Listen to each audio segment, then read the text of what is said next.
A mystery is not easily trapped. And Elvis was a mystery. He was lightning in a bottle, a man both larger than life and completely unaware of just how large he'd become. I've often said that his life baffled even him. For all the fame, the money, the flashing lights, there were nights when Elvis Presley was just another man, searching for meaning in the silence of Graceland. Coming in off a short tour once, Elvis turned to me with that mischievous sparkle in his eye. "Charlie, you know how much money we made for working all of 12 hours on stage?" We were walking down the back steps of Graceland toward the barn. It was one of those Memphis nights. Thick air, the smell of horses, crickets playing their music in the dark. "How much?" I said. He smiled, that sideways Presley grin. "For 12 hours of music after paying everyone and their mama, we brought home a little over $800,000. He said it half laughing, like he didn't believe it himself. $800,000.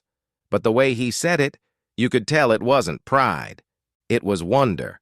Because deep down, he never lost that small-town boy inside him. He was still the kid from Tupelo who used to sing on the front porch and dream about owning a pair of shoes that weren't tea hand-me-downs. You can take the boy out of Tupelo, but you can't take Tupelo out of the boy. That's something I learned about Elvis early on. Success never changed his soul. It just made the world more confusing to him. One night I went upstairs to his bedroom at Graceland. Now, Elvis kept that room cold. Real cold. You could have hung meat in there. He said it made him sleep better, made the air feel clean. But Lord, it was freezing. I sat down on the couch beside his bed, trying to stop my teeth from chattering. Finally, I went into his closet, that enormous closet full of robes and jumpsuits, and pulled down one of his soft blue robes. It had a hood, and I wrapped myself up like an Eskimo in meditation. Elvis looked over at me and laughed. "Charlie," he said. "Yeah, Elvis?" He punched his pillow, leaned back, and stared up at the ceiling. "Did you ever stop to think what one little boy from Tupelo, Mississippi, and another little boy from Decatur, Alabama, have done?" I said. "What's that, Elvis?" He smiled gently. "We entertained the whole world." Silence filled the room. Only the soft hum of the air conditioner and the sound of him breathing. We had done more than 2,000 shows together. From Vegas to Hawaii, from little bars to the biggest arenas on earth. But that night, those numbers didn't matter. What mattered was the truth in that moment. Two Southern boys who made the world dance. Elvis looked up at the ceiling again, his smile fading slowly into thought. The kind of thought that drifts somewhere deep, past fame, past fortune. He said softly, "It never ceases to amaze me." And I knew exactly what he meant. Elvis's world was loud, fans screaming, cameras flashing, but inside our circle it was quiet. Just a group of guys who loved him, who'd follow him to the ends of the earth. We called it the Memphis Mafia. People outside thought it was some wild rock and roll gang. The truth was, it was a brotherhood, a family. We laughed together, fought like brothers, and prayed together. Elvis needed that circle. Because when the curtain fell and the spotlight died, the silence could get heavy.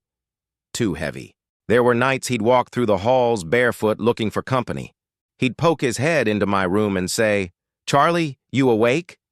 And that meant it was time to sit up, pour some coffee, and talk till sunrise. We'd talk about music, God, destiny, sometimes just old memories of the road. He'd pick up a guitar, start humming a gospel tune, and for a few minutes, all the pressure melted away. That was the real Elvis, sitting cross-legged on the carpet, eyes half closed, lost in the music that had saved him as a boy. You can't imagine what fame does to a man. When you're Elvis Presley, there's no such thing as privacy. There's no place to hide. Everywhere he went, someone wanted a piece of him, a photo, an autograph, a story to tell. And he gave and gave, until sometimes he didn't have much left to give. I remember him saying once, "Charlie, people think I own the world, but sometimes I feel like the world owns me." And that hit me hard, because he wasn't complaining. He was confessing. Behind that glittering jumpsuit was a man who felt things deeply. He hurt when others hurt. He cried at gospel songs. He gave away cars and houses to people just to see them smile. He wasn't a saint. He had his flaws, his temper, his struggles, but he had a heart as big as the sky. When he'd walk on stage, something magical happened. You could feel it, that electric charge that made your hair stand on end. But after the show, after the lights went out, he'd sometimes sit quietly, staring at the floor. I'd ask, "You okay, E?" He'd nod, smile faintly, and say, "Yeah, just thinking, Charlie. Thinking about where it all goes." Music was his church. He didn't just sing songs, he lived them. Late nights, he'd grab a guitar and start picking gospel tunes. "How Great Thou Art," "Peace in the Valley." And when he sang those songs, his eyes would close, his shoulders would relax, and you could tell he wasn't performing. He was praying. Sometimes I'd harmonize with him softly, and when the last note faded, he'd look at me and say, "Charlie, you feel that?" I did. We both did. He'd say, "That's the only time I ever feel right." And that's when I realized something. Elvis wasn't chasing fame. He was chasing a feeling, that connection between him, the music, and something higher. Now, don't get me wrong. Elvis loved to laugh. We had some of the craziest times you could imagine. He'd pull pranks like a kid. One time he put itching powder in my socks before a show. I was dancing harder than the backup singers. He'd laugh till tears rolled down his face. He loved to drive fast, too. Through the Graceland gates at midnight, windows down, wind howling. He said it made him feel free again. Sometimes he'd sneak out with just a couple of us, dressed in regular clothes, and go down to a diner. He loved surprising folks. He'd say, "Let's go be normal, Charlie." And for a few hours he was. We'd sit in a booth, order burgers and milkshakes, and talk about everything but Elvis Presley. He'd say, "Charlie, you think people would still love me if I wasn't me?" And I'd say, "Elvis, you are you. That's why they love you." He'd smile, look down at his fries, and say, "Yeah, but sometimes I wish I could just be a guy from Mississippi again." People think of Elvis as this icon, the king, the jumpsuits, the stage. But to me, he was just Elvis. He loved his mama, missed her every day. He worried about his friends. He carried guilt when people left or drifted away. He wasn't perfect. None of us are. But he felt everything. That's what made him who he was. When he sang about heartbreak, he knew heartbreak. When he sang about love, he believed in it. That's why his music still touches people, because it was real. As the years went on, the fame didn't get easier. The shows got bigger, the nights got longer. He was giving everything he had, but I could see the weight pressing down. He'd sit in the dark sometimes, just thinking. He'd say, "Charlie, you think people will remember me when I'm gone?" I said, "Elvis, they'll remember you forever." And he looked at me, really looked, and said, "I hope they remember the good, the music, the love." He wasn't worried about statues or titles. He wanted to be remembered as someone who gave joy. That's the part the world doesn't always see. The man who carried 1,000 smiles in his heart for everyone else, but sometimes forgot to save one for himself. The last time I saw him, really saw him, he was tired but peaceful. He had that quiet glow about him, like he'd made peace with something.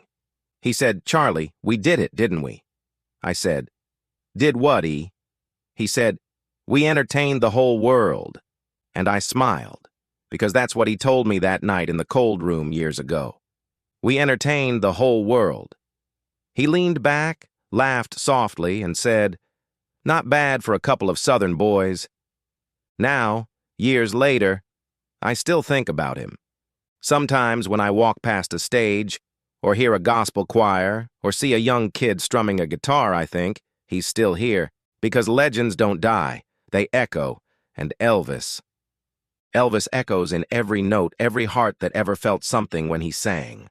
I still remember that night, wrapped in his blue robe, shivering, laughing. I still hear his voice saying, "It never ceases to amaze me." and it amazes me still. How one boy from Tupelo and one from Decatur entertained the whole world.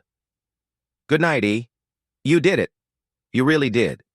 If you enjoyed hearing these stories and want to learn more about the man behind the music, please like this video and subscribe to our channel. Thanks for watching.